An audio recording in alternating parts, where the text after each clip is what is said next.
কাদিয়ানীরা পঞ্চগড়ে এই প্রথম আগামী 23-24 ফেব্রুয়ারি সারা পৃথিবীর কাদিয়ানীরা একত্রিত হয়ে এই প্রথম প্রকাশ্যে তাদের ইজতেমা বা সম্মেলনের আয়োজন করতে যাচ্ছে। এই জন্য দিনাজপুর, ঠাকুরগাঁও, পঞ্চগড়, নীলফামারী, লালমনিরহাট এই অঞ্চলের যে কোনো জালসায় আমি মনে করি কাদিয়ানীদের বিষয়ে আলোচনা হওয়া জরুরি। সেই কথার শুরুতে বলতে চাই, কাদিয়ানীরা হচ্ছে গোলাম আহমদ কাদিয়ানী নামক একজন ব্যক্তির অনুসারী। যেই গোলাম আহমদ কাদিয়ানীকে তারা নবী বলে দাবি করে, রাসূল বলে দাবি করে, রাসূল সাল্লাল্লাহু আলাইহি ওয়াসাল্লামের পরেও, নাউজুবিল্লাহ। অথচ রাসূল সাল্লাল্লাহু আলাইহি ওয়াসাল্লাম বলেছেন, সায়াখরুজু বাদি দাজ্জালুনা কাযাবুনা করিবাম মিন 30। জেনে রাখো আমার পরে 30-এরও অধিক মিথ্যুক দাজ্জাল কাযযাব বের হবে। কুল্লু ইয়াজআমু আন্নাহু নবী। এই সকল মিথ্যুক দাজ্জাল কাযযাবেরা প্রত্যেকেই দাবি করবে যে সে নবী, কিন্তু তোমরা জেনে রাখো লা নাবিয়্যা বাদি, আমার পরে আর কোনো নবী আসবে না। ওয়া আনা খাতামুন নবিয়্যিন, আর আমি হচ্ছি সর্বশেষ রাসূল। একই কথা স্বয়ং আল্লাহ সুবহানাহু ওয়া তাআলা সূরা আহজাবের 40 নম্বর আয়াতে বলেছেন, খাতামুন নবিয়্যিন, আর মুহাম্মদ হচ্ছে সাল্লাল্লাহু আলাইহি ওয়াসাল্লাম সকল নবী রাসূলের সর্বশেষ রাসূল। অতএব প্রত্যেক যে ব্যক্তি মুহাম্মদ সাল্লাল্লাহু আলাইহি ওয়াসাল্লামের পরে নিজেকে নবী বলে দাবি করবে, রাসূল সাল্লাল্লাহু আলাইহি ওয়াসাল্লামের ভাষায় সে হচ্ছে মিথ্যুক দাজ্জাল। আপনার মনে প্রশ্ন জাগতে পারে যে ঈসা আলাইহিস সালাতু ওয়াস সালাম তো আবার আসবেন, তাহলে ঈসা আলাইহিস সালাতু ওয়াস সালাম আবার আসবেন নতুন কোনো দিন বা ধর্ম নিয়ে নয়। মুহাম্মদ সাল্লাল্লাহু আলাইহি ওয়াসাল্লামের ইসলাম আজ আমরা যেভাবে পালন করতেছি, আজ যেভাবে পবিত্র কোরআন পালন করতেছি, যেভাবে সহিহ বুখারী সহিহ মুসলিম দেখে জীবনযাপন করতেছি, ঈসা আলাইহিস সালাম আসলে তিনিও এই কোরআন, এই সহিহ বুখারী, এই সহিহ মুসলিম, মুহাম্মদ সাল্লাল্লাহু আলাইহি ওয়াসাল্লামের রেখে যাওয়া দিন অনুযায়ী নিজে জীবন পরিচালনা করবেন, অন্যকে জীবন পরিচালনা করাবেন। তিনি নতুন নবী হিসেবে নয়, বরং রাসূল সাল্লাল্লাহু আলাইহি ওয়াসাল্লামের উম্মতের একজন অনুসারী হিসেবে আসবেন। এই জন্য যখন সালাতে ইমামতি করার দরকার হবে তখন তিনি ইমাম মাহদিকে এগিয়ে দিবেন, তিনি ইমামতি করবেন না। সম্মানিত উপস্থিতি, এখান থেকে আলোচনা সামনে আগাই। এই গোলাম আহমদ কাদিয়ানী কিভাবে মারা গেছে আপনারা জানেন কিনা আমি জানি না। এই গোলাম আহমদ কাদিয়ানীর যুগে একজন আলেম, আহলে হাদিস আলেম, মাওলানা সানাউল্লাহ অমৃতসরী রাহিমাহুল্লাহ, আপনারা কেউ কি তার নাম শুনেছেন? মাওলানা সানাউল্লাহ অমৃতসরী রাহিমাহুল্লাহর নাম শুনেছেন, এই জন্য ভালো লাগলো। একজন শোনেন, দুইজন শোনেন, শুনেছেন তো। হানাফিরা তাদের ইতিহাস বিষয়ে, তাদের আকাবির হুজুর, বড় ওস্তাদ, বড় আলেম, অতীতে চলে যাওয়া আলেমদের বিষয়ে নাম সকলেই জানলেও আহলে হাদিসরা তাদের ইতিহাস বিষয়ে অজ্ঞ। এই জন্য এত বড় মাজমার, এত বড় সম্মেলনের গুটি কয়েক মানুষ জানে যে সানাউল্লাহ অমৃতসরী কে।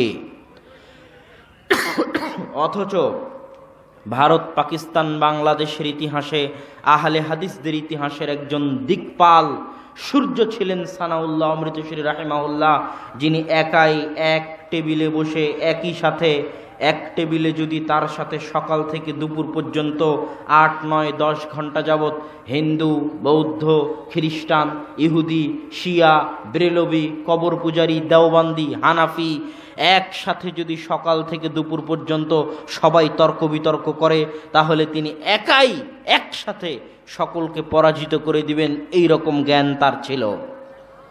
তার নাম মাওলানা সানাউল্লাহ অমৃতসরী। এই মাওলানা সানাউল্লাহ অমৃতসরী রাহিমাহুল্লাহ এই গোলাম আহমদ মিথ্যুক দাজ্জাল কাযযাবের বিরুদ্ধে বহু বাহাস, বহু মোনাজারা করেছেন। বহু বাহাস বহু মোনাজারা করার পর দুইজন বললেন যে এখন আমরা আর বাহাস মোনাজারা না করি, আমরা এখন মোবাহালা করি। মোবাহালা কি জিনিস? রাসূল সাল্লাল্লাহু আলাইহি ওয়াসাল্লাম খ্রিস্টানদের সাথে মোবাহালা করেছিলেন। কি সেই মোবাহালা? রাসূল সাল্লাল্লাহু আলাইহি ওয়াসাল্লাম খ্রিস্টানদের সাথে মোবাহালা করতে গিয়ে যেটা করেছিলেন সেটা হচ্ছে রাসূল তার স্ত্রী, পুত্র, আত্মীয় স্বজন সকলকে নিয়ে হাজার হাজার মানুষের সামনে খোলা মাঠে উপস্থিত হবেন। ঠিক তেমনি খ্রিস্টান পাদ্রী তার স্ত্রী, পুত্র, আত্মীয় স্বজন, অনুসারী ব্যক্তিদের নিয়ে হাজার হাজার মানুষের সামনে খোলা মাঠে উপস্থিত হবে। খোলা মাঠে উভয়ে আল্লাহকে সাক্ষী রেখে একে অপরের উপর বদদুয়া করবে। মুহাম্মদ সাল্লাল্লাহু আলাইহি ওয়াসাল্লাম বলবেন, আল্লাহ, আমি যদি আমার এই দাবিতে ঠিক হই যে ঈসা আলাইহিস সালাতু ওয়াস সালাম আল্লাহর পুত্র নয় বরং আল্লাহর দাস, আল্লাহর গোলাম এবং আল্লাহর নবী, আমি যদি আমার এই দাবিতে ঠিক হই তাহলে তুমি আমার সামনে এই খ্রিস্টানদের ধ্বংস করে দাও। আর খ্রিস্টানেরাও বলবে, আল্লাহ, আমরা যদি আমাদের এই দাবিতে সত্যবাদী হই যে ঈসা আলাইহিস সালাতু ওয়াস সালাম তোমার পুত্র, নাউজুবিল্লাহ, তাহলে আমাদের সামনে মুহাম্মদ সাল্লাল্লাহু আলাইহি ওয়াসাল্লামকে ধ্বংস করে দাও। এর নাম মুবাহালা। খোলা মাঠে একে অপরের বিরুদ্ধে বদদুয়া করার নাম মুবাহালা। এই কাজ করলেন গোলাম আহমদ কাদিয়ানীর সাথে মাওলানা সানাউল্লাহ অমৃতসরী। হাজার হাজার মানুষের সামনে খোলা মাঠে তিনি আল্লাহকে বললেন, আল্লাহ, আমি সানাউল্লাহ অমৃতসরী যদি এই দাবিতে ঠিক হই যে মুহাম্মদ সাল্লাল্লাহু আলাইহি ওয়াসাল্লাম সর্বশেষ রাসূল, তাহলে আমার জীবদ্দশায় যেন গোলাম আহমদ কাদিয়ানীর মৃত্যু হয়। গোলাম আহমদ কাদিয়ানী বদদুয়া করলো, আল্লাহ, আমি যদি আমার নবুয়তের দাবিতে ঠিক হই তাহলে আমার জীবদ্দশায় যেন সানাউল্লাহ অমৃতসরীর মৃত্যু হয়। এই হলো মুবাহালা। মুবাহালা শেষ হওয়ার পরে কিছুদিনের মধ্যেই গোলাম আহমদ কাদিয়ানীর মুখ দিয়ে রক্ত, পেশাব, পায়খানা পড়তে পড়তে সে মারা গেছে। শুধু তাই নয়, এই গোলাম আহমদ কাদিয়ানীর মৃত্যুর 40 বছর পর পর্যন্ত, মৃত্যুর পরেও, গোলাম আহমদ কাদিয়ানীর মৃত্যুর পরেও 40 বছর পর্যন্ত মাওলানা সানাউল্লাহ অমৃতসরী খাতমে নবুয়তের মুজিজা হিসেবে পৃথিবীর বুকে জীবিত ছিলেন। সম্মানিত উপস্থিতি, খাতমে নবুয়তের আরও একটা ঘটনা বলে আমার আলোচনা শেষের দিকে নিয়ে যাব ইনশাআল্লাহ। সালমান ফারসি রাদিয়াল্লাহু তাআলা আনহু, এই সাহাবীর নাম শুনেছেন? সালমান ফারসি রাদিয়াল্লাহু তাআলা আনহু প্রায় 300-350 বছর জীবন পেয়েছিলেন। তার ইসলাম ধর্ম গ্রহণের কাহিনী অনেক লম্বা, সহিহ বুখারীতে এসেছে। তিনি বিভিন্ন পাদ্রীদের খেদমত করতেন, খ্রিস্টান পাদ্রীদের। এক পাদ্রী মারা গেলে তাকে বলতেন, আপনার পরে আর কোন পাদ্রীর নিকটে আমরা যাব যার নিকটে আমরা হক পাব? তখন ওই পাদ্রী বলে দিত, আমার পরে অমুক পাদ্রীর নিকটে যেও। এইভাবে সালমান ফারসি রাদিয়াল্লাহু তাআলা আনহু এক পাদ্রী থেকে দ্বিতীয়, তৃতীয় পাদ্রী পরিবর্তন করতে করতে শেষ পাদ্রী যখন মৃত্যুবরণ করতেছে তখন তিনি তাকে বলতেছেন, আপনার পরে কার নিকটে হক পাব?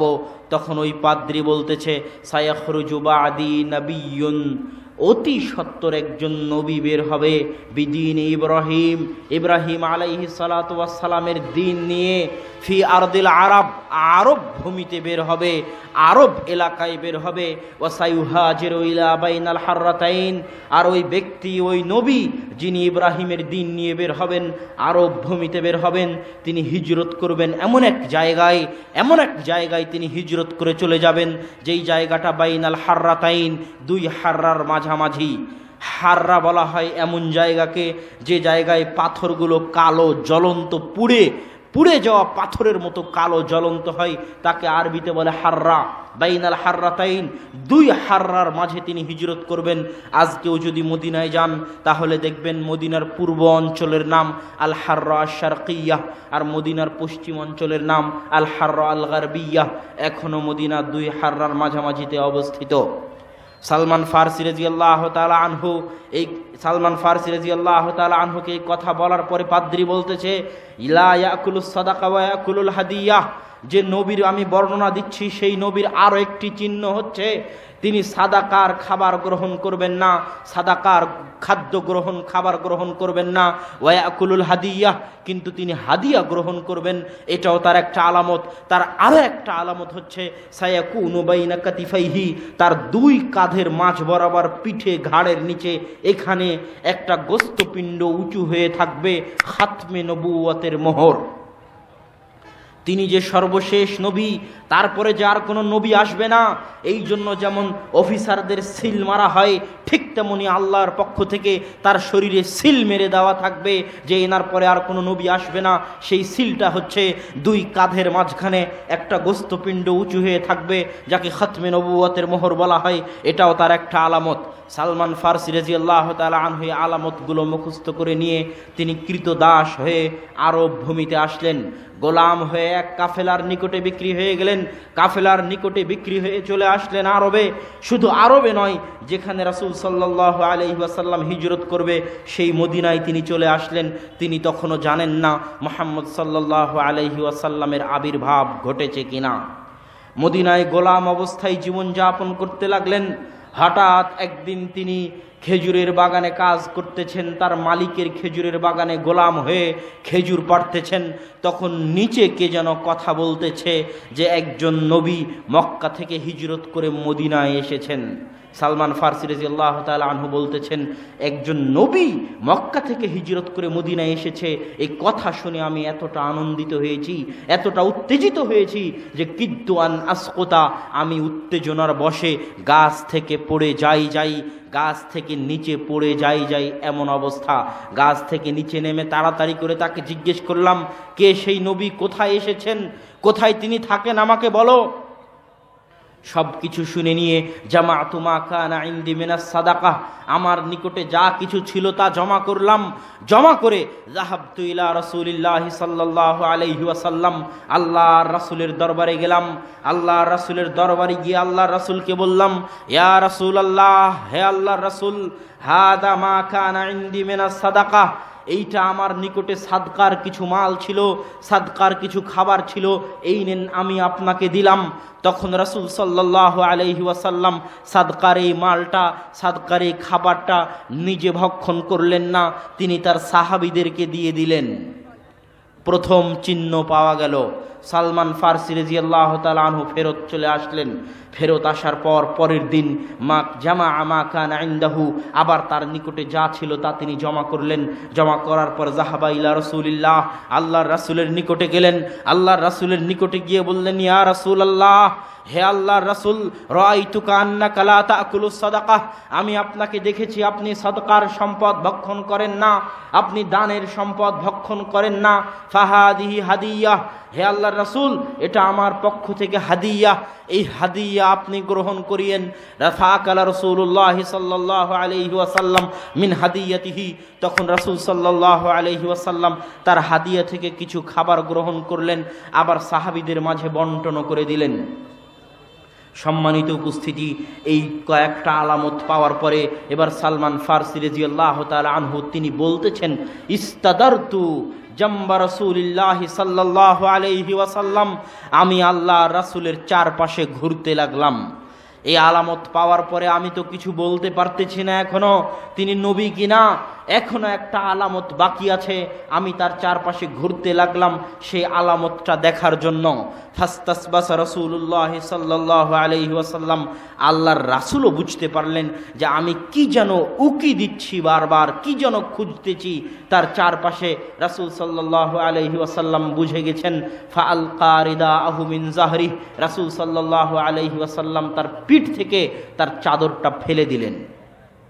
তখন সালমান ফারসি বলছেন, ফারাআইতু বাইনা কাতিফাইহা, আমি তার দুই কাঁধের মাঝ বরাবর খাতমে নবুয়তের যে মোহরের কথা ওই পাদ্রীর মুখে শুনেছিলাম, খাতমে নবুয়তের সেই মোহর দেখতে পেলাম।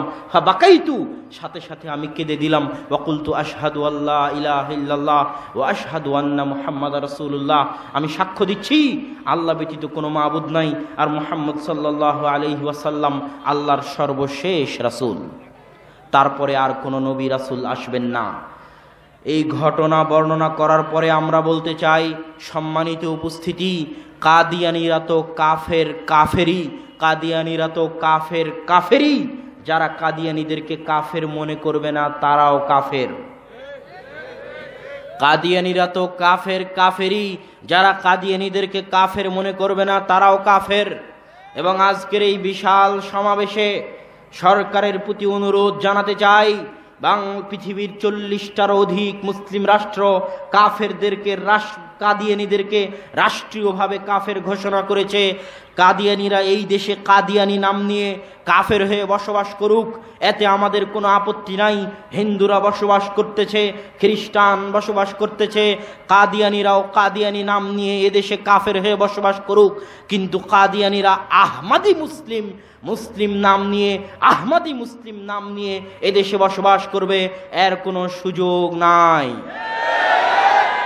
যে কোনো মূল্যে তাদেরকে রাষ্ট্রীয়ভাবে কাফের ঘোষণা দিতেই হবে। এই দাবি, এই দাওয়া আমরা সরকার মহোদয়ের নিকটে রাখতেছি।